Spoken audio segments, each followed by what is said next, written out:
Ok, buonasera a tutti.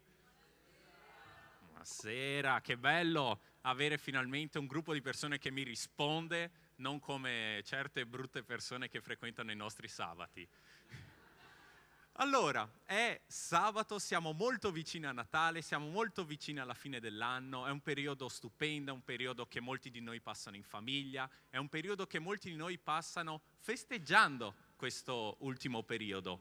E oggi per me è un grandissimo piacere avere così tante persone, avere così tanti ospiti, anche così tante facce nuove che non avevo mai visto prima. Se sei qui la prima volta, seconda volta, benvenuto, Dio ti benedica. Se sei qui dalla terza in poi, Dio ti conosce, lasciamo che sia fra te e Dio. E per rimanere nel tema di questo ultimo, chiamiamolo anche sabato, no? Ultimo culto dei giovani, apriremo noi con due brevi canzoni e poi lascerò subito la parola al coro che farà uno splendido lavoro, già lo so, e rimanendo sempre sul tema dell'ultimo dell'anno, per chi volesse può aprire la propria Bibbia in Salmo 150, facile da trovare, Salmo, prendete la vostra Bibbia se ce l'avete cartacea, aprite a metà, Salmi molto probabilmente, l'ultimissimo libro, molto breve, in cui sta scritto: Alleluia, lodate Dio nel suo santuario, lodatelo nella distesa dove risplende la sua potenza, lodatelo per le sue gesta, lodatelo secondo la sua somma grandezza, lodatelo con il suono della tromba, lodatelo con il salterio e la cetra, lodatelo con il timpano e le danze, lodatelo con gli strumenti a corda e con il flauto, lodatelo con cembali risonanti, lodatelo con cembali squillanti. Qui posso aggiungerlo: lodatelo con la vostra voce, lodatelo secondo le vostre capacità, lodatelo con gli strumenti, lodatelo in qualsiasi altro modo. E soprattutto l'ultimo versetto dice: ogni creatura che respira lodi il Signore.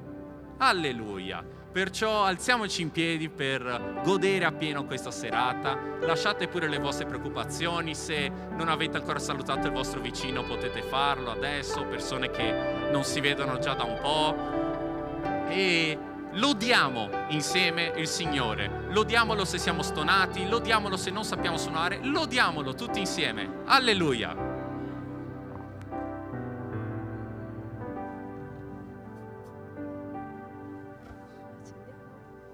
Allora, siamo in periodo di festa, no? Il Natale sta arrivando, Capodanno sta arrivando, quindi cantiamo tutti insieme, con gioia, allegria. Voglio vedere un po' contenti, che saltellate, felici. Quindi direi che siamo pronti per adorare il Signore, amen?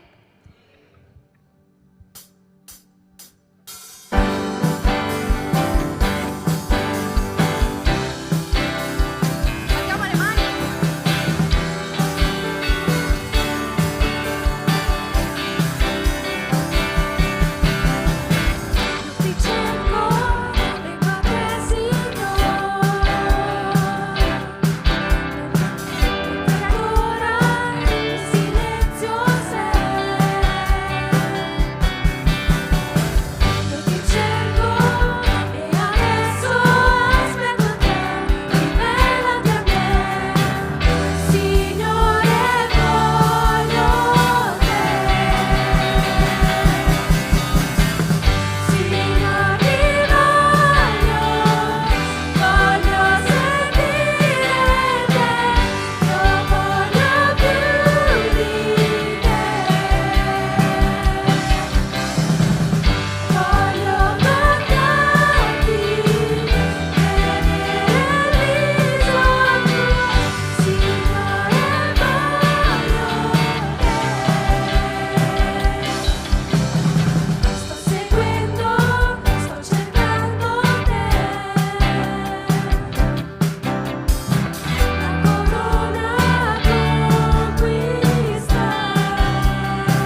col piede giusto, penso. La prossima canzone si intitola Tu sei il re, no?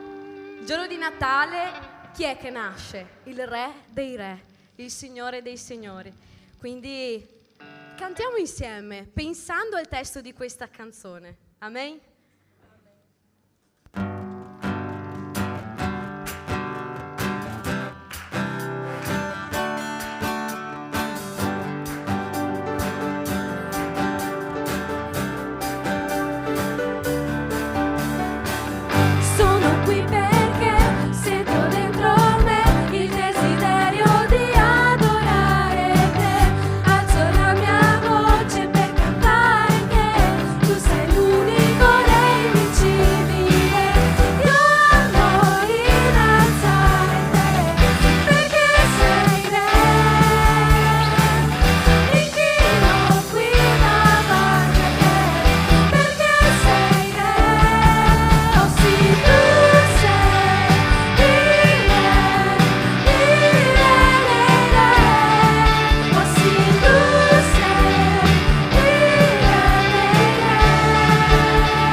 Buonasera a tutti. Buonasera, come va? Come state? È una grande gioia, una grande allegria. Dopo 3 mesi di prova, dopo 3 mesi di tanto lavoro, poter oggi fare questo concerto di Natale con il nostro coro. È una gioia, è la seconda volta che il nostro coro fa un concerto di Natale. L'anno scorso abbiamo fatto con circa 20 persone, più o meno, penso, 4 canzoni, e dopo un anno quanta cosa Dio ha fatto, ci ha regalato, e oggi possiamo fare un grande giorno di celebrare perché Gesù è nato. Amen? Il nostro coro è venuto oggi solo per lodare, adorare e ringraziare al nostro Dio. Gesù è nato e questa è la cosa più importante per noi oggi. Ecco perché faremo tante canzoni celebrando Gesù. Amen? E adesso inizieremo con un canto molto bello dicendo a voi Merry Christmas, Feliz Natal, Buon Natale, ok? Grazie di cuore, lo so che ci sono tanti amici, famiglia, parenti, ringraziamo la vostra presenza, ok? Anche domani faremo il nostro concerto di Natale al mattino alle 10:30, siete invitati di nuovo a venire e stare con noi domani per lodare e adorare al nostro Dio. Amen? Facciamo un applauso non al nostro coro, ma a Gesù che è il nostro Re, nostro Signore, nostro Salvatore. Amen?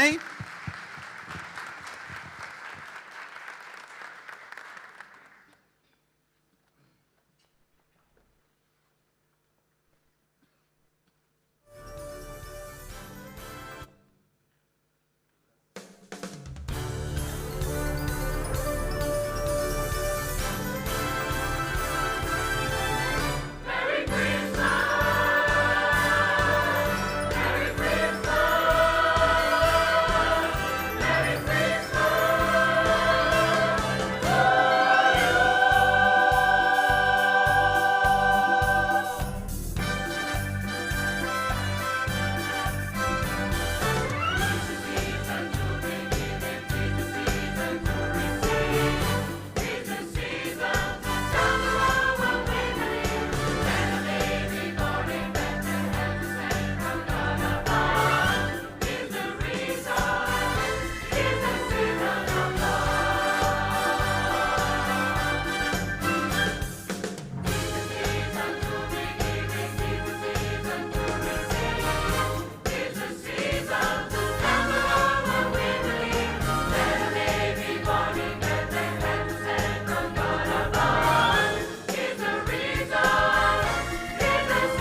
Luca capitolo 2, versetto 10 e 11 dice così: ma l'angelo disse loro: non temete, ecco, vi annunzio una grande gioia che sarà di tutto il popolo.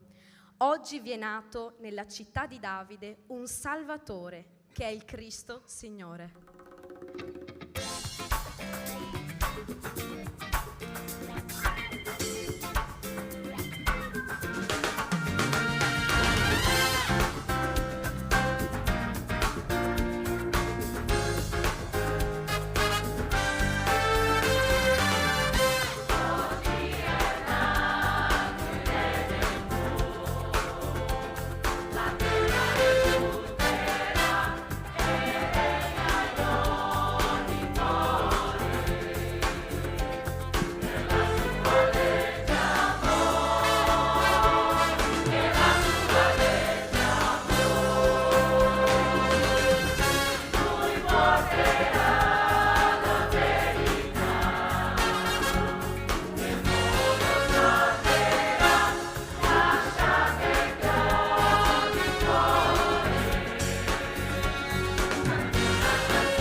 Efesini 5:1 dice: siate dunque imitatori di Dio come figli amati, camminate nell'amore come anche Cristo ci ha amati e ha dato se stesso per noi in offerta e sacrificio a Dio, quale profumo di odore soave.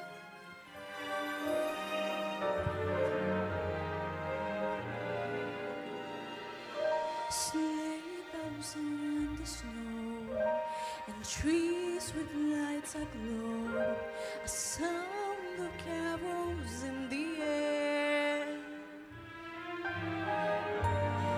Everyone just knows it comes only once a year.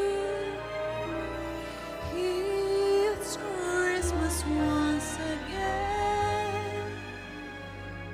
Time to be with friends and everyone that we hold dear. We keep our families close, the ones we love the most.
Ora dunque queste tre rimangono, la speranza, la fede e l'amore, ma la più grande di esse è l'amore.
Vangelo di Luca dice così: gloria a Dio nei luoghi altissimi e pace in terra agli uomini che egli gradisce.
to God on high. He has heard our cry. So praise to God on high. He has heard our cry, our cry.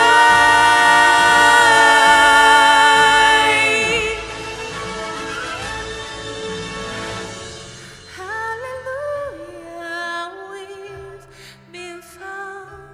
A child is born to save us now. Jesus, hallelujah, we've been found. A child is born to save us now. Jesus, hallelujah, light has come, a Savior new who set us free. The promise for those who believe.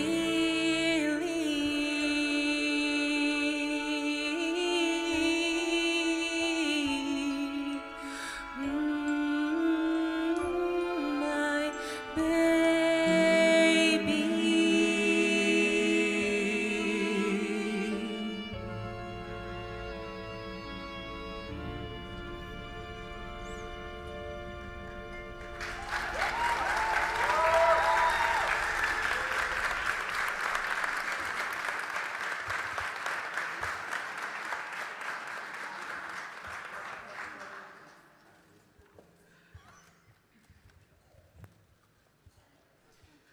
Luca 2, versetto 15. Appena gli angeli si furono allontanati per tornare al cielo, i pastori dicevano fra loro: andiamo fino a Betlemme, vediamo questo avvenimento che il Signore ci ha fatto conoscere.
L'angelo ci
Buonasera a tutti. Un pochino con il freddo ci stiamo riproducendo la serata in cui Gesù è nato, no? C'è anche un pochino di luci soffuse, ma sicuramente noi dobbiamo, attraverso le scritture, la parola di Dio, andare là in quella notte in cui il nostro Signore è nato, no? Che è stata una serata, una notte completamente diversa da tutte le altre. Come dice la parola di Dio, è stata una notte di adorazione, no? Ma la cosa che io mi sono chiesto quando ho cominciato a leggere questo testo che condivideremo stasera, mi sono chiesto perché il Signore si è rivelato a delle persone così semplici come dei pastori, e sono stati i primi che hanno visto la gloria di Dio là nei campi dove loro dormivano, dove loro alloggiavano per custodire il loro gregge. E dice così il primo testo che leggeremo dal Vangelo di Luca, e dice: in quella stessa regione, ossia dove Gesù era nato, c'erano dei pastori che stavano nei campi e di notte facevano la guardia al loro gregge. E un angelo del Signore si presentò a loro, e alla gloria del Signore risplendé intorno a loro, e furono presi da gran timore. L'angelo disse loro: non temete, perché io porto la buona notizia di una grande gioia che tutto il popolo avrà. Oggi nella città di Davide è nato per voi un Salvatore, che è Cristo il Signore. I pastori erano fuori nei campi per custodire il gregge.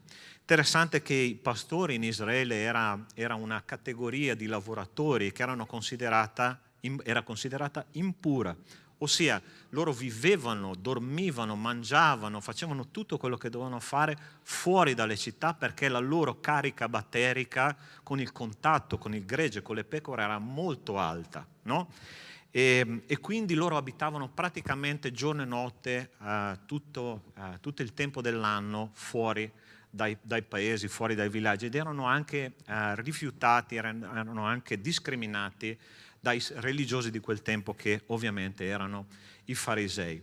E questi uomini, ovviamente, potete immaginare come si sentivano, no? Considerati veramente degli scarti della società. Ovviamente non profumavano neanche di Chanel numero 5, ossia il profumo di pecora era qualcosa di veramente fortissimo per loro. A volte loro portavano le pecore sulle spalle, a volte loro proprio dormivano in mezzo alle pecore, e quindi il loro odore era molto forte, e per questo motivo loro abitavano fuori dal paese, nei campi.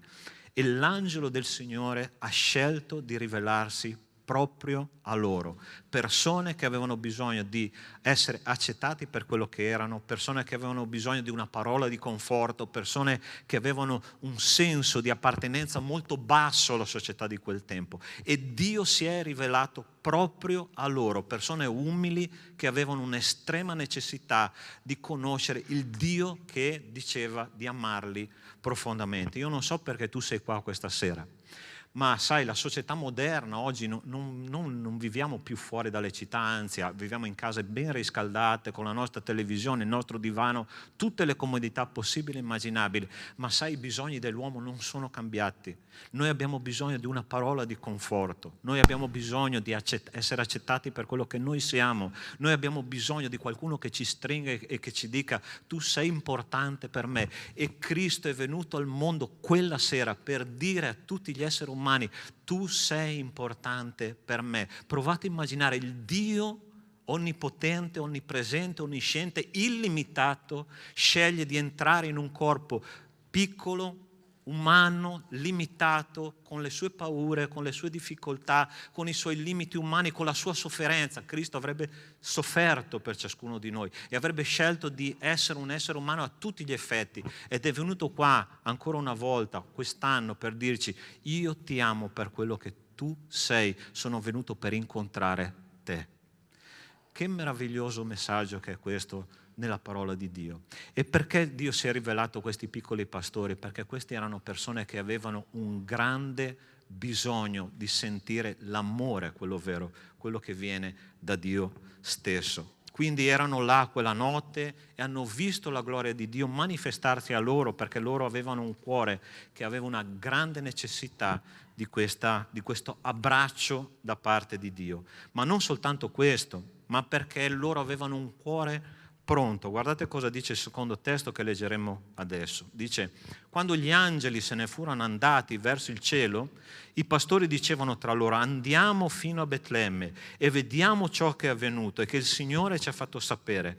Andarono in fretta e trovarono Maria e Giuseppe, il bambino adagiato nella mangiatoia, e veduto divulgarono quello che era stato detto loro in quel bambino, e tutti quelli che li udirono si meravigliarono delle cose dette da quei pastori. Ossia, appena loro hanno ricevuto questa immagine della gloria di Dio, che cosa hanno fatto? Andiamo subito a Betlemme, andiamo a vedere se quello che Dio ci dice è vero. E sapete come la chiamo io questa? Si chiama fede, ossia azione, opera, subito. Appena hanno ricevuto una parola da parte di Dio, non hanno detto ci siamo immaginato tutto, perché proprio a noi Dio doveva rivelarsi, non hanno detto andiamo a verificare che quello che Dio ci ha detto, perché noi abbiamo ricevuto una parola da parte del Dio vivente e noi dobbiamo andare a vedere veramente che cosa sta succedendo qui. La cosa interessante è che noi esseri umani tante volte sappiamo che cosa c'è scritto nella parola di Dio, nella Bibbia, ma tante volte non prendiamo sul serio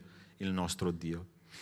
Sapete, questi uomini che facevano un lavoro durissimo, come abbiamo detto, vivevano fuori dalle città, ma loro vivevano in balia delle bestie feroci, vivevano in balia dei briganti, vivevano in balia di un clima terribile che era caldissimo di giorno e freddissimo di notte. E che cosa loro facevano quando tornavano all'ovile? Solo il fatto di tornare, di poter dormire e di avere tutte le pecore salve, per loro era un miracolo quotidiano. Queste persone erano abituate a vivere il loro miracolo quotidiano. Sai qual è il grande problema dell'essere umano oggi? Che noi non crediamo più nei piccoli e grandi miracoli che Dio fa nella nostra vita ogni giorno. Posso dirti una cosa: è un grande miracolo che io e te siamo qua. È un grande miracolo che il nostro cuore batte, è un grande miracolo che noi abbiamo un cervello meraviglioso per pensare, è un grande miracolo che abbiamo una casa dove poter andare e tornare quando noi usciremo da qua, è un grande miracolo che i nostri figli sono al sicuro nelle nostre case, è un miracolo quotidiano. Tutte le volte che noi apriamo gli occhi è un miracolo. E sai che cos'è il miracolo? È la manifestazione di Dio nella mia e nella tua vita. Questi uomini erano abituati ai miracoli quotidiani e per quello che hanno creduto subito e hanno detto: Signore, tu ce l'hai detto, tu lo farai, e quello che hai detto sicuramente è una grande verità nella nostra vita.